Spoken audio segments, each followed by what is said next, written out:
Good morning students. कल हमने chapters 3 matrix इसकी वीडियो पिछले उसमें हमने देखी थी। तो मैं आज आपको चैप्टर 3 की कुछ फंडामेंटल चीज़ें जैसे आव्यूह के प्रकार टाइप्स ऑफ मैट्रिक्स ये आपको बताऊंगा और आज मैं आपको इसकी एक्सरसाइज भी स्टार्ट कराता हूँ। ठीक है बच्चों, चलिए चलते हैं। आज हम सबसे पहले पढ़ते हैं आव्यूह के प्रकार यानी टाइप्स ऑफ मैट्रिक्स। मैंने पिछली वीडियो में आपको आव्यूह को मैट्रिक्स को जोड़ना, घटाना, गुणा करना भी सिखाया था, रैंक ऑफ मैट्रिक्स यानी कि इसके अंदर, और मैंने इसकी कोटि भी आपको बताई थी, किस टाइप्स के आव्यूह होते हैं, रो और कॉलम्स, ये भी मैंने आपको सब बता चुका हूँ। आज मैं आपकी कुछ इसकी प्रॉपर्टीज बताऊंगा आपको, टाइप्स ऑफ मैट्रिक्स कितने प्रकार के होते हैं। सबसे पहले हम इसमें पढ़ते हैं फर्स्ट नंबर, फर्स्ट टाइप्स पढ़ते हैं हम यहाँ पे कॉलम मैट्रिक्स। ठीक है बच्चों, कॉलम मैट्रिक्स।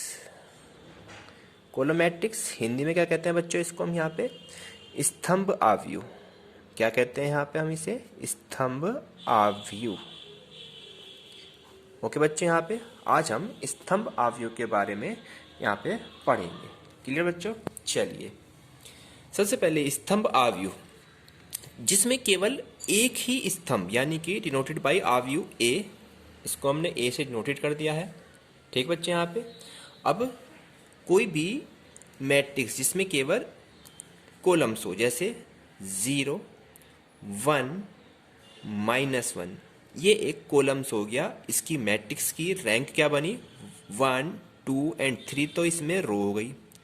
एंड इसका कॉलम कितना है, 1, तो 3 × 1 की कोटि का एक स्तंभ बन गया। ये स्तंभ मतलब कॉलम, स्तंभ है। ठीक है, और यहाँ पे हम इसको व्यापक रूप में कैसे लिखते हैं बच्चों, यहाँ पे हम इसे, इसका जो व्यापक रूप कहलाता है, क्या कहलाता है इसका बच्चों, यहाँ पे इसका ये व्यापक रूप क्या कहलाता है, क्या लिखेंगे हम व्यापक रूप में, ए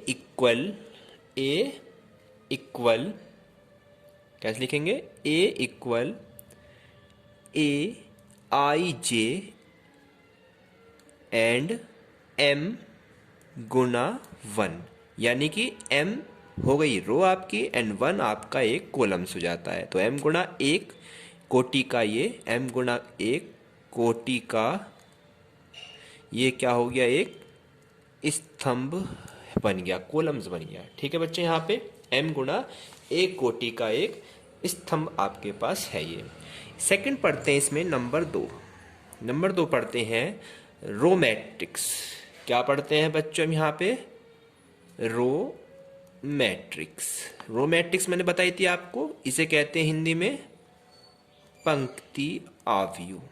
क्या कहते हैं इसे, हम इसे यहाँ पे पंक्ति आव्यूह। अब पंक्ति आव्यूह जिसमें रो होती है आपकी, एक आव्यूह पंक्ति आव्यूह कहलाता है, या तो उसमें केवल एक पंक्ति हो, जैसे इसको डिनोटेड कर दिया बी से, यानी कोई भी 1/2 माइनस का दूसरा एलिमेंट √5, इसके बाद 2 एंड इसके बाद 3, कोई भी नंबर मान सकते हैं। तो इसमें 1 रो है, एक तो रो है, और कॉलम कितने हैं, 1, 2, 3 एंड 4 कॉलम है। तो ये हो गया 1 × 4 की मैट्रिक्स। कितने की हो गई ये बच्चों, 1 × 4 की एक मैट्रिक्स हो गई। और इसे जैसे हमने इसका व्यापक रूप लिखा था, ऐसे इसका व्यापक रूप लिखेंगे तो B = BIJ एंड 1 × n, क्या लिख दिया हमने यहाँ पे, 1 × n, कोटि का पंक्ति आव्यूह है। क्लियर हो गया बच्चे, यहाँ पे इसमें ये रो हो गई, इसमें एक कॉलम था। अब इसके बाद तो मैंने ये पिछले आपको बता भी चुका हूँ वीडियो में कि कौन सी रो होती हैं, कौन सी आपकी कॉलम्स होती हैं। अब नंबर 3 पार्ट पढ़ते हैं, इसमें इंपॉर्टेंट पार्ट है वर्ग आव्यूह। वर्ग आव्यूह क्या बताया था बच्चों मैंने आपको, इंग्लिश में इसे क्या कहते हैं, स्क्वायर मैट्रिक्स। क्या कहते हैं, स्क्वायर मैट्रिक्स, यही तो बताया था पिछले में मैंने। अब स्क्वायर मैट्रिक्स क्या होती है, जिसमें रो एंड कॉलम आपके दोनों इक्वल होती हैं। सपोज कीजिए ये एक आपकी मैट्रिक्स है 1 2 3 एंड 4, ये कोई आपकी मैट्रिक्स दे दी, ठीक है। तो इसमें देखिए 1 row and 2 row and 1 column and 2 column दोनों आपके सेम है, यानी कि रो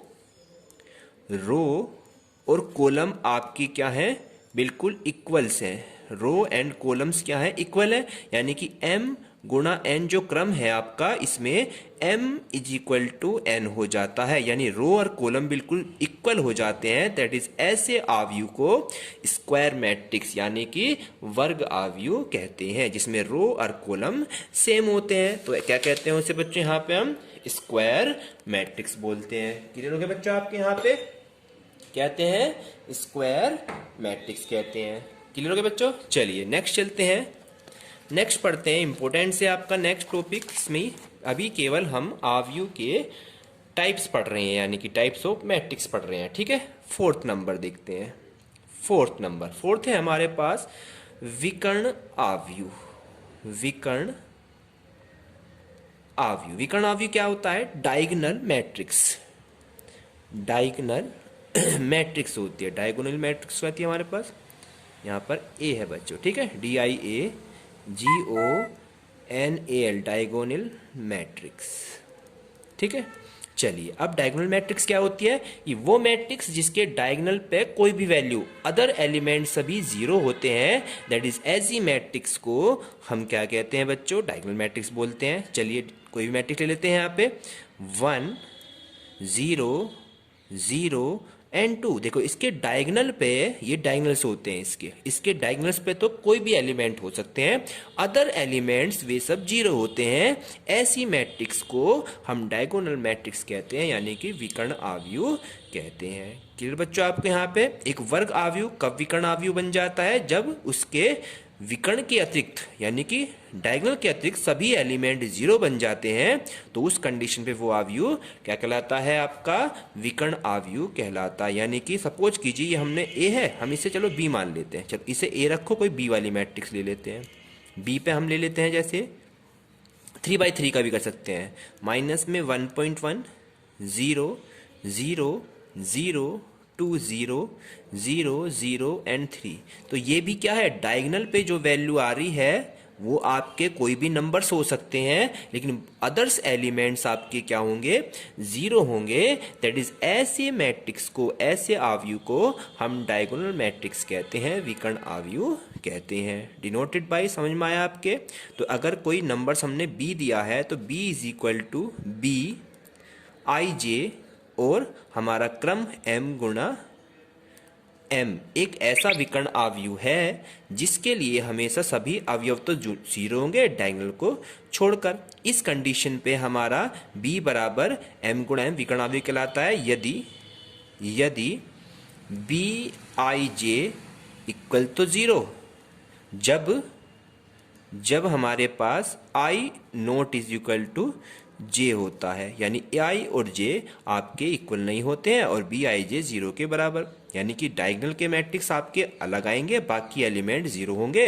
दैट इज ऐसी मैट्रिक्स को विकर्ण आव्यूह डायगोनल मैट्रिक्स कहते हैं। क्लियर समझ में आया। इस मैट्रिक्स का वेरी इंपॉर्टेंट है, ध्यान से पढ़ना है। चलिए अब नेक्स्ट मैट्रिक्स चलती है हमारे पास। नेक्स्ट क्या है, 5th मैट्रिक्स। 5th मैट्रिक्स कहलाती है अदिश आव्यूह।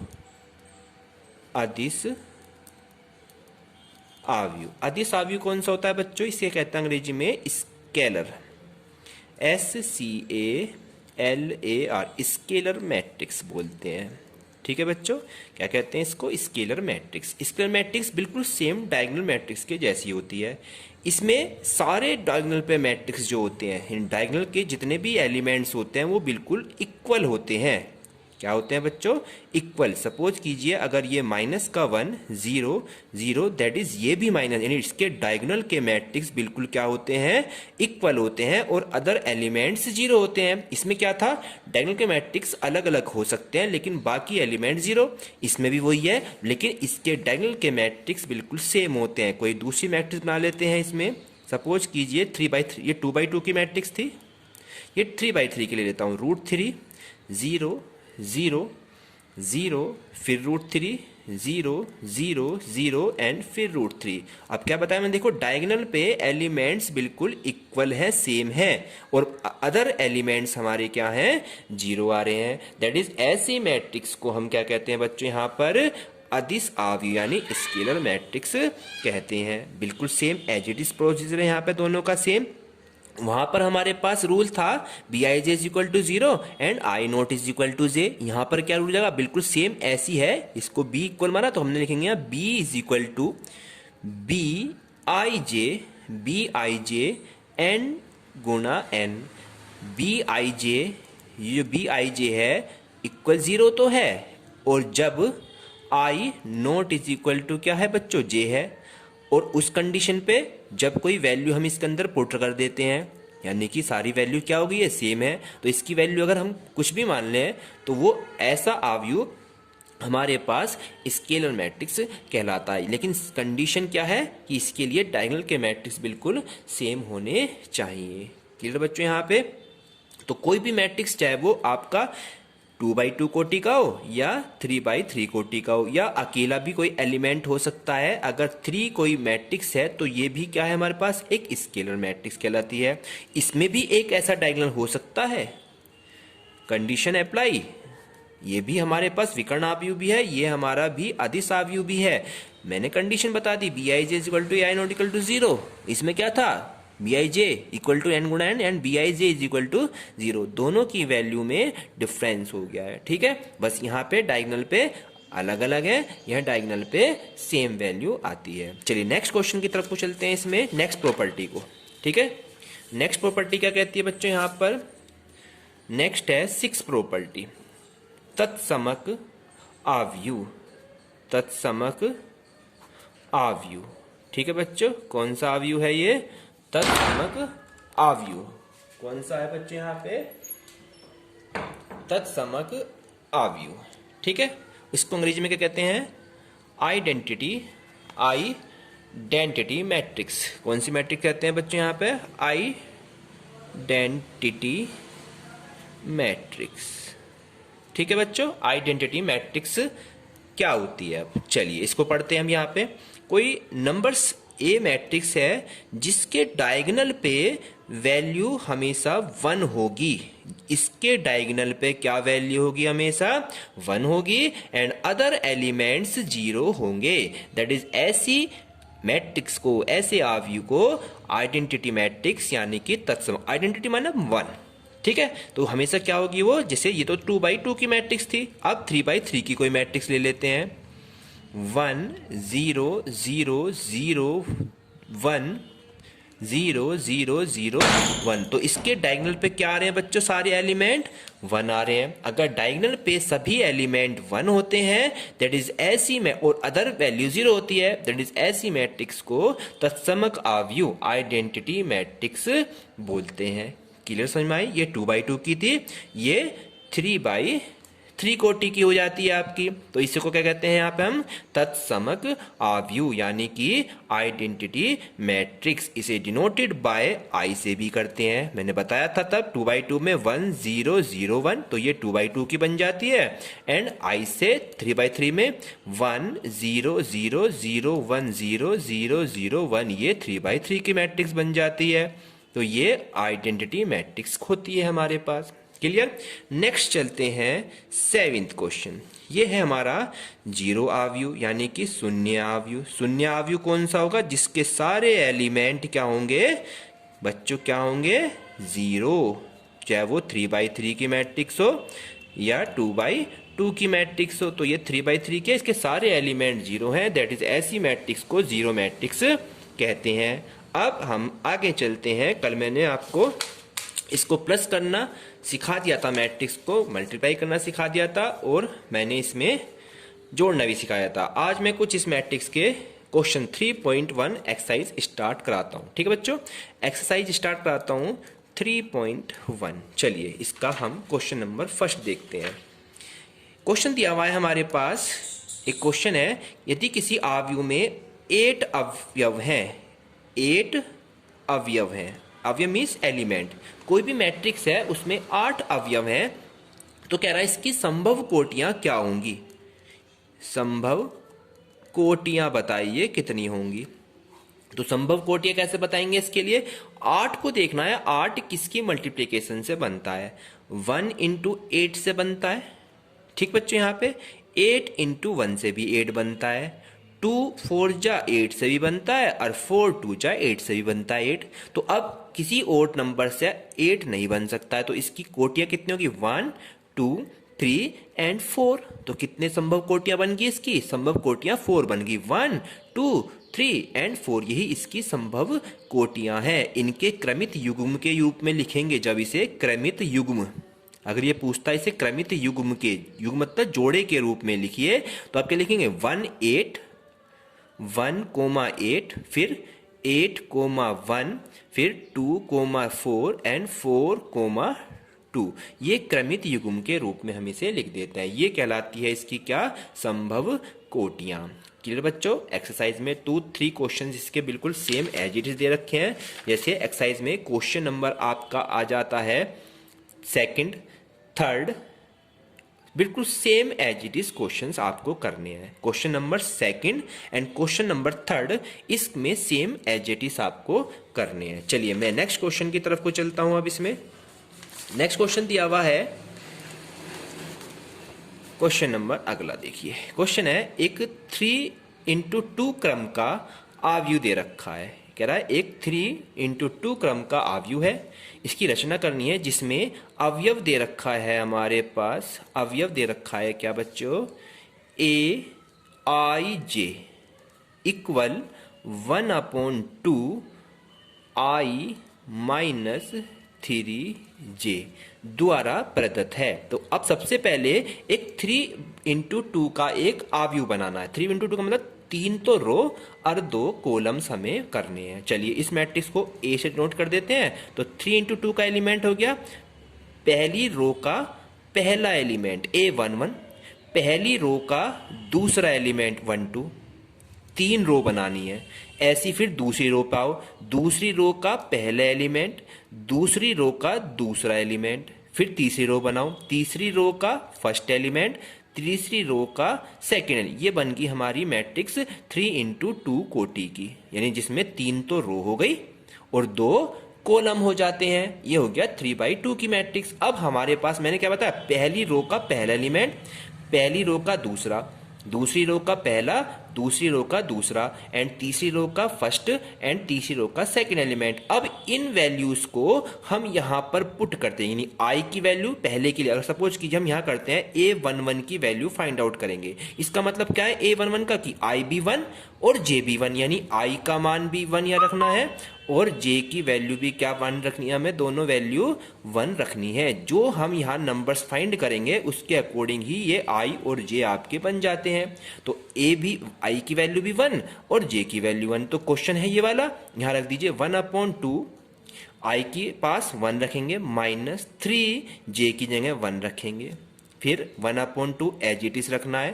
क्लियर बच्चों आपको, और 1 एज इट इज और 3 एकम 3 एज इट इज। यहाँ 1/2 एज इट इज रखना है, 1 में से 3 गया तो कितना बच गया, -2। और मोड में वैल्यूज मैंने क्या बताई है आपको, कि माइनस की वैल्यू जो होती है मोड में प्लस बन जाती है। क्या बन जाती है बच्चों, प्लस बन जाती है। तो ये क्या रह गया, ओनली +2 और 2 1 जा 2। तो यहाँ पे क्या निकल का है इसकी वैल्यू, a11 की वैल्यू कितनी निकल का है आपकी, 1 हमारी फाइंड हो गई। क्या निकल का है बच्चों यहाँ पे, a11 की वैल्यू 1। मैंने क्या बताया आपको, यहाँ पे मोड में जो वैल्यू है वो क्या हो जाती है, माइनस की प्लस हो जाती है।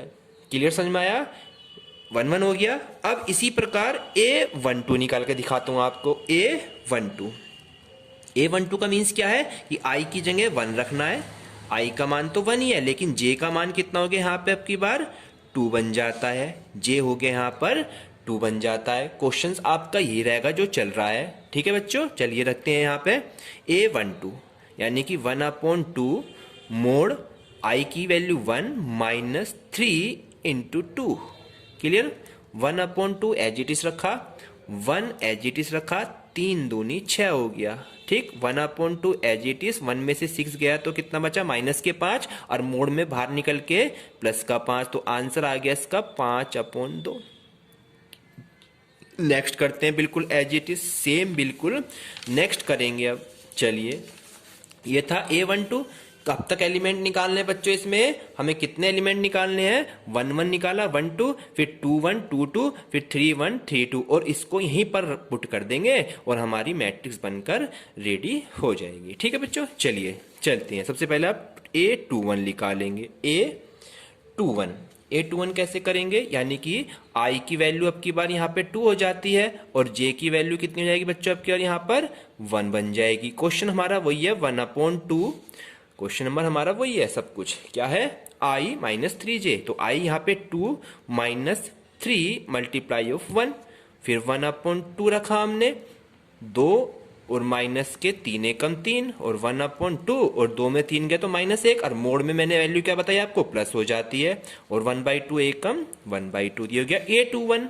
नेक्स्ट निकालेंगे A22 का मतलब I की वैल्यू 2 एंड J की वैल्यू भी 2 रखी जाएगी। अब की बार I की वैल्यू भी 2 एंड J की वैल्यू भी क्वेश्चंस में 2, तो 1/2 मोड में फिर क्वेश्चन है हमारे पास I हो गया 2 एंड 3 × 2, 1/2 ऐसी रखा, 2 ऐसी, 3 दूनी 6, 1/2 एज इट इज रखेंगे, और 2 में से 6 गया तो प्लस का 4 हो जाएगा, क्योंकि मोड में प्लस हो जाता है, और 2 2 जा 4, तो आंसर आया 2 1 जा 2, ये हो गया 2 2 की वैल्यू। तो A2 हमारा निकल का आया 2। अब इसके बाद नेक्स्ट निकालेंगे A31 और A32। चलिए A31 चलते हैं। अब A31 का मतलब क्या होगा बच्चे, यहाँ पर A31 का मतलब है कि अब की बार I की वैल्यू तो रखेंगे 3, ठीक है, और J की वैल्यू कितनी रखेंगे, यहाँ पर 1 रखेंगे। क्वेश्चन हमारा वही चलेगा, 1/2 मोड में I की वैल्यू 3 माइनस, और क्वेश्चन में क्या है हमारे पास, यहाँ पर कितना दिया हुआ है बच्चों, I - 3J, तो 3 गुणा J यानी कि 1, 1/2 एज इट इज रखा हमने, 3 और 3, और 3 में 3 गया तो 0, और 0 की मल्टीप्लाई किसी में करते हैं तो क्या बचता है बच्चों, 0 ही बनता है। नेक्स्ट चलेंगे अब A32, क्या चलेंगे, A32 की तरफ। अब इसका मतलब क्या है, I का मान तो रखेंगे 3 और J का मान रखेंगे 2 रखेंगे। फिर से वही सवाल हमारे पास, 1/2 I की 3 हो गया, और 3 × 2, 3 × 2 रखेंगे, 1/2 ऐसी रखा, 3 और 3 दूनी 6, और 1/2 एज इट इज रखा, और 3 में से 6 गया तो -3, और मोड से बाहर निकल के वो हो गया प्लस का, तो कितना आ गया 3/2, ये हो गया ये। अब ये सारी वैल्यूज हमें कहाँ पुट करनी है बच्चों, जो ये मैट्रिक्स हमने यहाँ बनाई थी। तो A11 की जगह कितनी वैल्यू निकाली, A11 की हमने, आ जाइए, A11 की वैल्यू है 1। तो सबसे पहले यहाँ पर जो मैट्रिक्स बन के तरह, इसकी वैल्यू 1 लिख दी हमने, यहाँ मैट्रिक्स में 1 रख दी इसकी जगह। फिर A12 कितना निकाला हमने, यहाँ पे 5/2 निकाला, ये दूसरा एलिमेंट हो गया, ठीक है। फिर इसके बाद A21 है, यहाँ पे A21 है, तो A21 की वैल्यू कितनी निकाली मैंने यहाँ पे बच्चों, 1/2 निकाली, दैट इज 1/2 रख दी हमने। इसके बाद A22 लिखा ना, A22 की वैल्यू कितनी निकाली हमने यहाँ पे, 2 निकाली, ये हो गया 2 रख दी। फिर है लास्ट में A31 और A32, तो A31 की वैल्यू आई 0 और A32 की आई 3/2, तो ये हमारी मैट्रिक्स बनकर रेडी हो जाती है, ये आंसर हो जाता है। इसी प्रकार आपको एक्सरसाइज के क्वेश्चंस करके लाने हैं, बिल्कुल सेम एक्सरसाइज आपको ऐसी करनी है। क्वेश्चंस में आपको मैंने यहाँ पे क्वेश्चन की एक्सरसाइज दिखा रखी है, ठीक है बच्चों, आप अपनी नोटबुक से करेंगे, और इसी प्रकार मैं कल आपको इस एक्सरसाइज को कंप्लीट करा देता हूँ। Thank you.